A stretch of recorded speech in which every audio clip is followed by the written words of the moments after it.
Students, कैसे हैं आप लोग। मैं advocate Abdul Rahman life changer के यूट्यूब चैनल पर एक बार फिर से आपका स्वागत करता हूं। स्टूडेंट्स, हम पढ़ रहे हैं इनकम टैक्स की सीरीज में इनकम फ्रॉम अदर सोर्स, जिसके पिछले लेक्चर में हमने पढ़ा था सेक्शन 56(1), जिसमें हमने पढ़ा था डिविडेंड के बारे में, और 115BB और सेक्शन 222, ये सब चीजें हम पढ़ चुके हैं पिछले लेक्चर में। अब हम शुरू करेंगे सेक्शन 56 का ही 2, जिसमें हम पढ़ेंगे विनिंग लॉटरी से रिलेटेड इनकम और बाकी हेड्स। तो चलिए शुरू करते हैं आज का लेक्चर। तो पढ़ते हैं कैजुअल इनकम। कैजुअल इनकम क्या होता है? जैसे आपने कोई इनकम को लॉटरी से विन किया हो, आप हॉर्स रेस में जीते हो, या फिर आपकी कोई ऐसी लॉटरी आई हो, ये सब चीजें रहती हैं, कैजुअल इनकम माना जाता है। तो मेनली इसमें लॉटरी की विनिंग का या फिर हॉर्स रेस वगैरह में अगर आप जीते हो तो ये इनकम फ्रॉम अदर सोर्स में टैक्सेबल होती है। उसका टैक्सेबल का क्राइटेरिया क्या है ये मैं आपको बता देता हूं। इसमें टैक्सेबल जो रहता है वो लगता है इसमें 30% पे सरचार्ज लगता है और हायर एजुकेशन लगता है। सरचार्ज अगर कोई हो तो ही लगेगा, और इसमें किसी तरह का एक्सपेंडिचर डिडक्शन नहीं मिलता है आपको। मतलब कि आपने अगर हॉर्स रेस में कोई अमाउंट जीती है और उस पर कोई एक्सपेंस आपने किया है तो उसका डिडक्शन आपको नहीं मिलेगा। चैप्टर 6 का डिडक्शन इसमें आपको नहीं मिलता है, एटीसी वगैरह का मतलब बेनिफिट आपको नहीं मिलेगा, लेकिन इसमें आपको सेक्शन 87A की रिबेट मिलेगी। तो ये है section 56(2)IB, winning from lottery, या फिर आप इसको कहेंगे casual income. 30% plus surcharge plus higher education cess इसमें लगता है। डिडक्शन इसमें कोई नहीं मिलता। सेक्शन 87A का रिबेट आप इसमें लेंगे। और आगे बढ़ते हैं, और अगला सेक्शन कहता है, अगला सेक्शन है सेक्शन 56(2)ID। ये है interest received on securities. Interest received on securities. Securities दो तरह के से हो सकती हैं, एक होता है स्टॉक इन ट्रेड और एक होता है आपका इन्वेस्टमेंट पर्पस से। अगर स्टॉक इन ट्रेड है आपकी सिक्योरिटीज और उस पर कोई इंटरेस्ट आ रहा है तो वो टैक्सेबल होगा as you all know PGBP में। लेकिन अगर इन्वेस्टमेंट है तो इन्वेस्टमेंट पर अगर कोई इंटरेस्ट आ रहा है तो वो टैक्सेबल होगा आपका आईएफओएस, मतलब इनकम फ्रॉम अदर सोर्स में।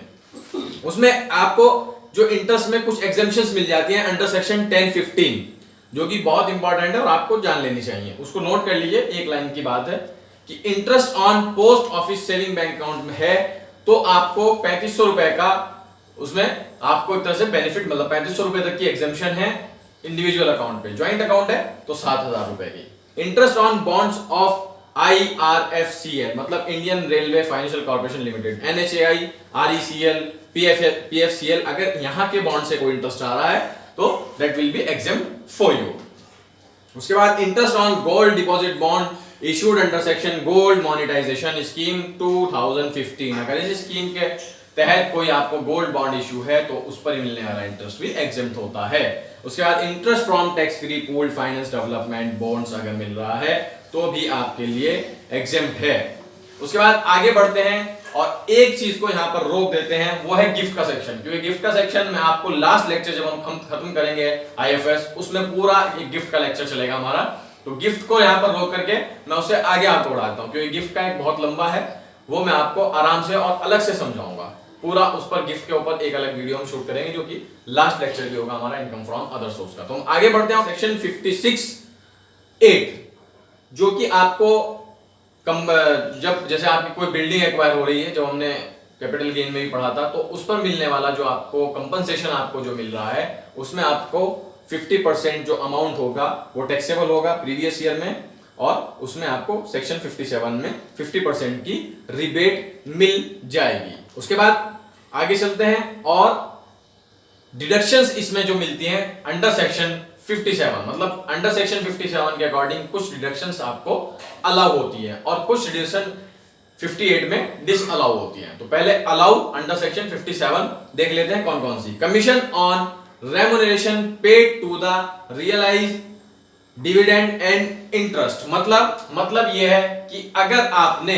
डिविडेंड या फिर इंटरेस्ट को रिसीव करने के लिए कोई रेम्युनरेशन दिया है, कोई कमीशन अगर आपने दी है तो उसका डिडक्शन आपको इसमें मिलेगा।